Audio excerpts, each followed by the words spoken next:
especially because you do such a good job of explaining your inspiration and deconstructing the genres and pulling out the 5 or 6 things that are meaningful in terms of what you're trying to intersect together.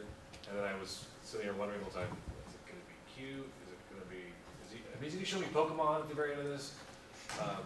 Well, the reason why is because you're and I think it's a great approach. You're trying to deconstruct some very, very complicated. I'm a big fighting game fan too. Love Street Fighter, Samurai Shodown. This goes on and on. They're very complex and complicated and very twitchy, and you can't get any of that on a touch screen, right? And so that's you have a very powerful moment halfway through your precision. Where you're like, all these crazy combos and back forth, and and then you show a touch screen.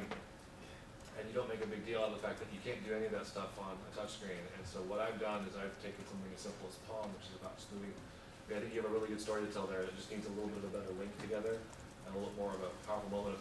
That doesn't work, and that's why I've come up with this way of making this work and bringing all the things I love about these great fighting games to a tablet. I also, the third slide where you have the tablet after the Street Fighter, Sure. you got to change that picture. Okay. It's like some puzzle game, right? Like, looks like maybe Tilt. Yeah. Yeah, put Ken and Rue fighting inside of it. You have to pause inside of it. I mean, make it something that's powerful and aspirational, not something that's very banal and kind of generic to a tablet, right? You want people to be excited about your idea. Okay. I just want, I agree with everything Lyle said, and especially about getting this stuff up front. One of the things just for general presentation skills, and that's something that I still don't do as well as I could and everyone can learn from, is how do you give your audience that you're presenting to the space to imagine what you're doing so that they're even ahead of you. They're like imagining they're in your world as early as possible through your presentation.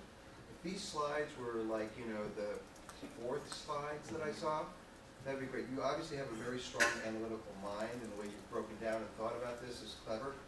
As I was, as we were getting towards the end, I'm like, I was feeling bad for you because I wasn't going to sort of see what it is. Then I see this and I go like, oh, I would play this. This looks like fun. So, all that analytical stuff, make that like 2 or 3 slides with bullet points, and talk about your passion, which I love that you're doing a genre that you love, and you clearly know about it and you love it. I always say you got to be a little careful about. I was a little bit maybe different from what Lyle was saying about the the fighting game being too complex or whatever. Always be a little bit careful about being anti-game or because you want to sell to people that like games. So you want to be careful that you're not saying something that takes away from their pleasure. You might say instead, well, instead of combos, you'll have different moves that you can do using your fingers on the screen, and different power-ups or different shields that you can get or buy, or maybe over time you grow with. But I think that you have to get away from being too cerebral and analytical and get to this stuff, which is visceral, and that makes us care.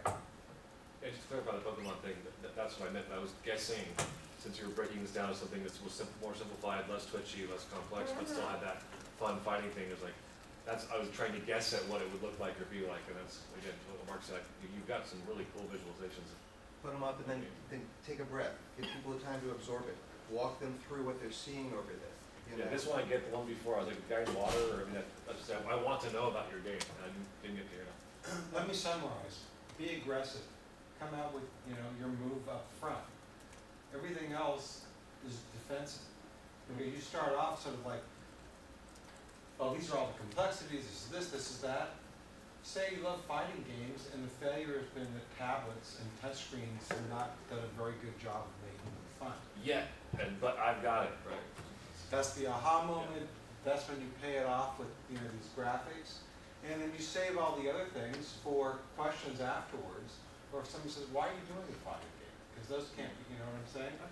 And I think that if the name Battle Pong is not a trademark infringement, it's a really good name too. Yeah. So that's been talked about too from the first night. But I think you're a little prototypical budget. Unless you're doing 2D sprites, there's no way you're going to have intensely maneuverable characters for $28,000. Unless we're going to a planet that everyone I know would like to go to for production. Stick figures. Yeah. Can be compelling. Stick figures good. Just Actually.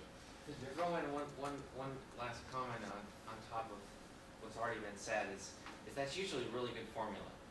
Saying here's an underserved need. people who love this genre but can't find it on this platform, which of course is becoming the most important platform. So what I'd love to see after you establish that point, and of course grabbing the audience by showing them what you plan to do, is to show what the size of that market is, or could be, right? Are there any precedents of porting other games, other genres to the platform, where this would follow in a similar kind of pattern? So you show that you've done your homework and you can now support your compelling arguments, not just by abstractly pointing to this market and this need, but you're actually quantifying it for people. That'll make them want to pay or make the investment. That's actually a really good last point is fighting games were the single biggest genre for a while, right? They're not, the taste move on, everybody's into first-person shooters, and for some reason that's still haven't fatigued quite yet. But the point is, didn't you show a very depressing stat when you say 3 to 6%? That sounds really small. I'd rather see Street Fighter 2, 10 million units, Street Fighter 4, 7 million units. I mean, I'd rather see stuff that makes me go, damn, these things sell a lot of units, right? Then it's still 3 to 6% of the market. That's still, I mean, maybe the market is freaking huge and 3 to 6 is like, you know, amazing number, but I don't know how many that is. It sounds like 3 to 6 people out of 100, right? Which doesn't seem like a lot. My 10-year-old is playing Real Steel on 2 platforms right now, iPad and Xbox. So there's definitely a market.